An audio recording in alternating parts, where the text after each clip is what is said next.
try this. This is the other camera on the phone, the forward-facing one, which should be enough for what I want to talk about.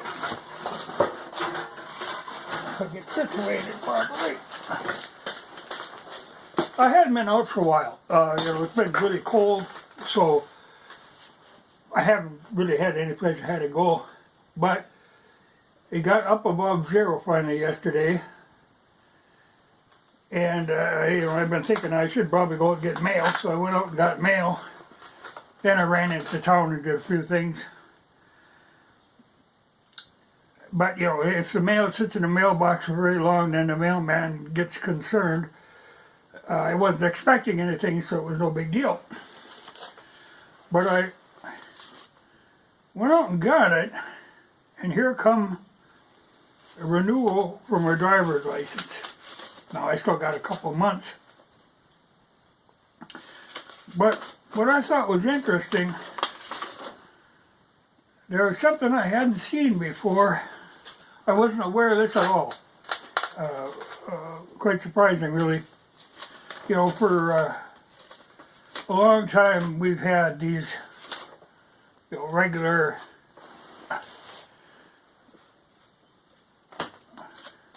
little plastic card,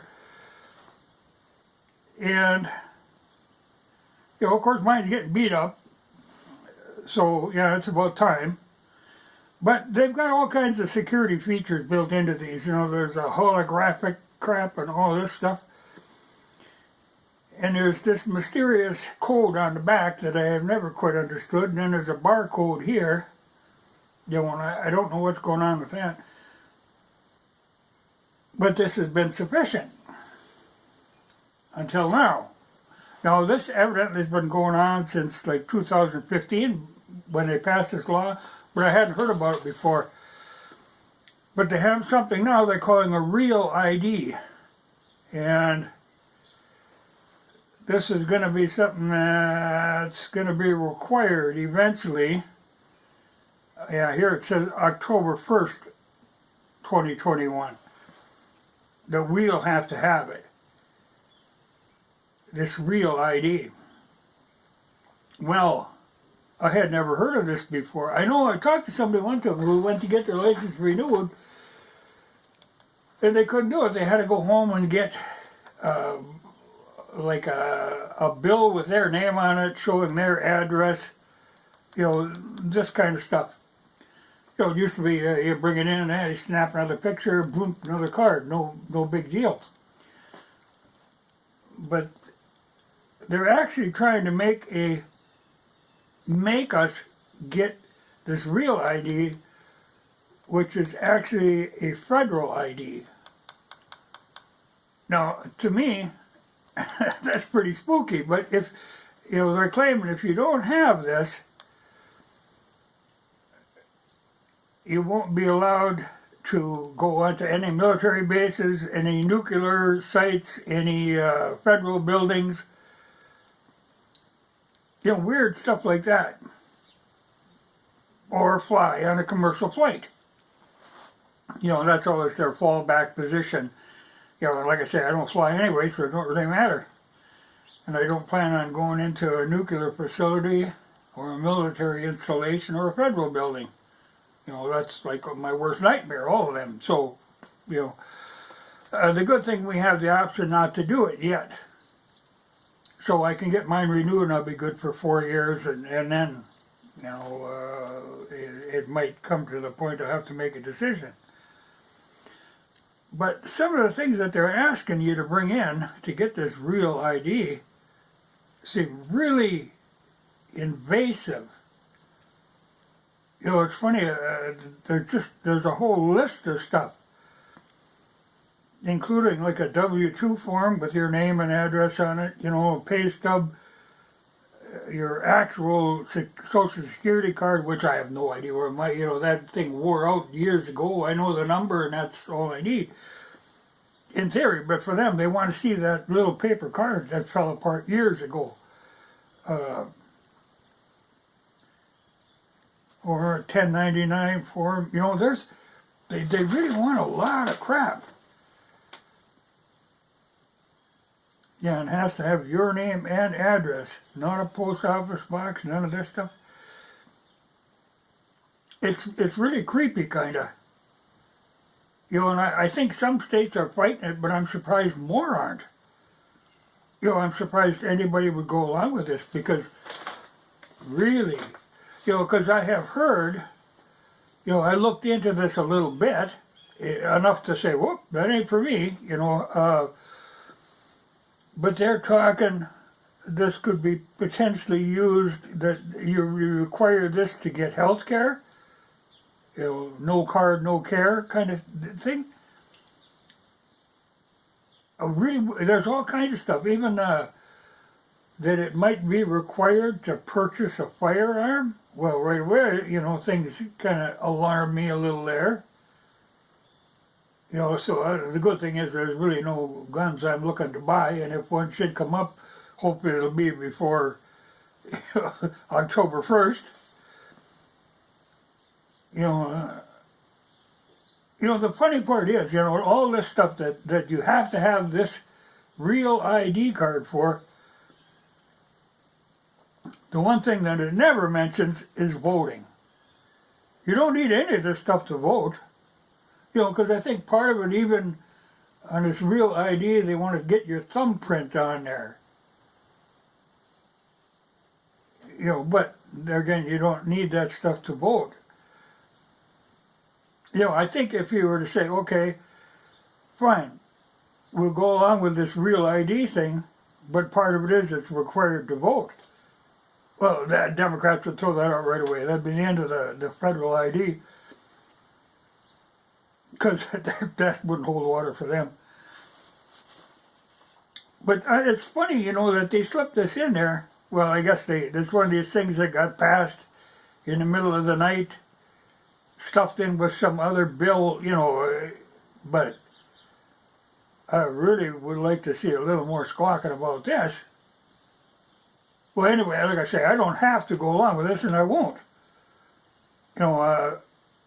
I can get my regular driver's license because I don't fly and but to me the whole thing has got a really creepy feeling to it, and I don't know what these cards, in theory they look like your regular driver's license except they have a little yellow star up in the corner,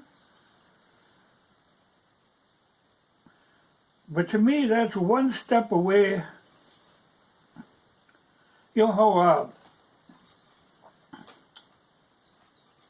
like this is my bank card, and they have that little SIM card built in, like this is a blank card with a SIM card built onto it. And those things are little computers, actually. I mean, they store data, you can read and write to them. That'll be the next step, that you will find your driver's license including a SIM chip.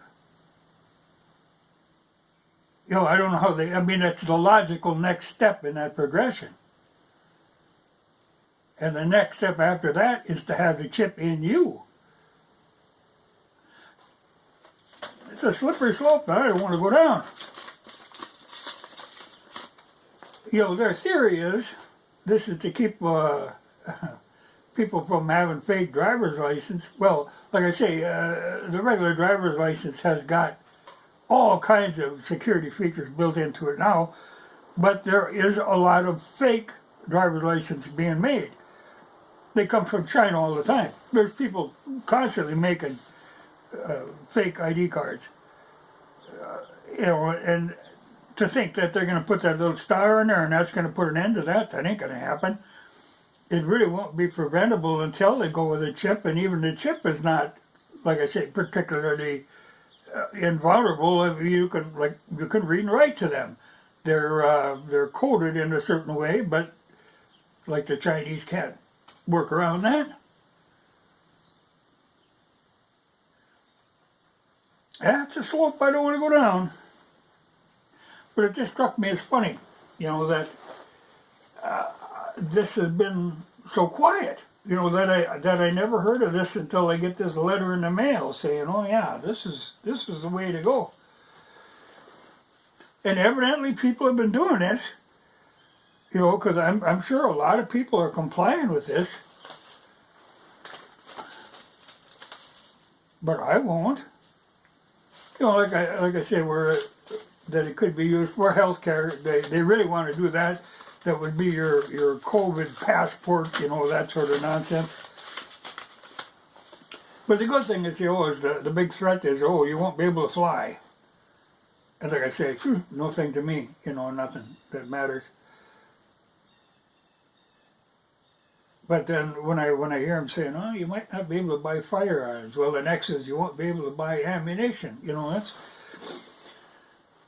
Well, I'll mention it to you. When I was in town, then I did look to see what the ammunition situation was. And it's quite alarming because they are pushing now. They really want to do a firearms registration and hell of a tax. They got wild dreams that I don't think they know who they're dealing with here. You know, because you can't be pushing something that wild. But when I was in town, I thought, well, I'll look and see what's available. Well, there was very, very little available. The funny part is, there was a lot of handguns, but rifles, very short supply. You know, whole long rack and like 5 guns on the end. You know, and it was all like 22s, like them little crickets and stuff like that. You know, so they really sold out of them. Ammunition-wise, there was really no pistol ammunition that I could see anywhere, though they probably do have some if somebody buys a gun, but not on the shelves. You know, there was a sign saying only limited to 1 box, but 1 box of nothing. The only thing I saw, there was 8mm Mauser, which was surprising. I didn't know they even carried it there, but there was some of that, 3 boxes, I think. And there was some 270, which, you know, a little surprising. But the one thing that I did see, which I was a little surprised, was 3 boxes of this new 350 Legend. Now, I took a look at one of them, only out of curiosity, because somebody had asked me about this the other day. I had a question if you could make 351 brass out of this 350 Legend. And I think you could. The only problem is that it's a little longer, the 350 Legend is. The brass would have to be trimmed back. And it is a rimless cartridge, whereas the 351 Winchester self-loading ammunition is semi-rimless. But I think it would probably work. If I ever run across some, I will try reloading. If I can get a hold of, like, say, 5 of them so I can run a whole magazine full to see if they cycle. I'll have to look in my assorted brass, but I don't think there's any of that in there. You know, it's a relatively new cartridge, but I think it's basically for, there's an AR that shoots it, and I think somebody's making a bolt action that shoots it. You know, to me, I look at it and I think, well, it'd be a nice little cartridge for a lever gun, except I really would like to see a rim on it, or even semi-rim, you know, like what the 351 is. The 351 would be a fine little lever gun cartridge. But they were, I think the price was like $36 for a box of 20. Well, whoa, that's not, you know, not a bargain. I thought when I had heard about this stuff first, I thought this stuff was relatively cheap. It is not cheap. Well, nothing is cheap now, but I think it's supposed to have be kind of equivalent to a 30-30, but I don't really see the advantage of it. But the brass, it is possible. I think it would be possible to convert that brass to 351. You can't go shooting 350 Legend in a 351. Like I said, the cartridge is longer. The bullet is a 357 bullet, where the bullet on the 351 is 351. So they aren't like interchangeable, but I think you could modify that new cartridge to fit in a 351. But I don't know that that's a big seller. You know, I don't think there was really a need for it. But like I said, it would have made a good lever gun cartridge if it wouldn't be rimless.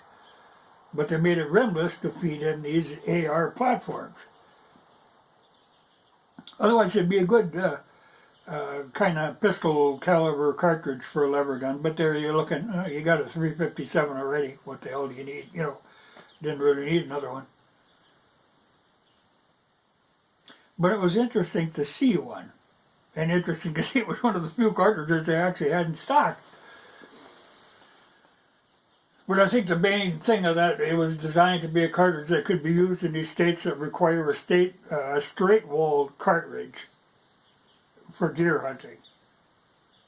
You know, thinking less power, and you know, I prefer a straight-wall cartridge. I prefer a rimmed straight-wall cartridge. Well, there again, like a 44 Magnum is just fine.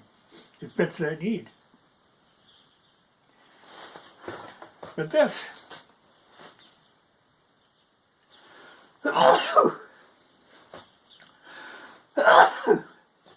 There. I knew a sneeze was coming. Now I'm done with it. That's interesting, alarming, and like I say, it's a direction I really don't like to see things going. I don't think, I'm surprised that states are going along with this. But we'll see. You know, I think it's kind of a done deal, but it ain't, I'm just not going to comply with that. I hate to see people doing that, because that is a federal identification card. And then if they can tie it in with the health care, and if they can tie it in with gun purchasing, that's a bad way to go.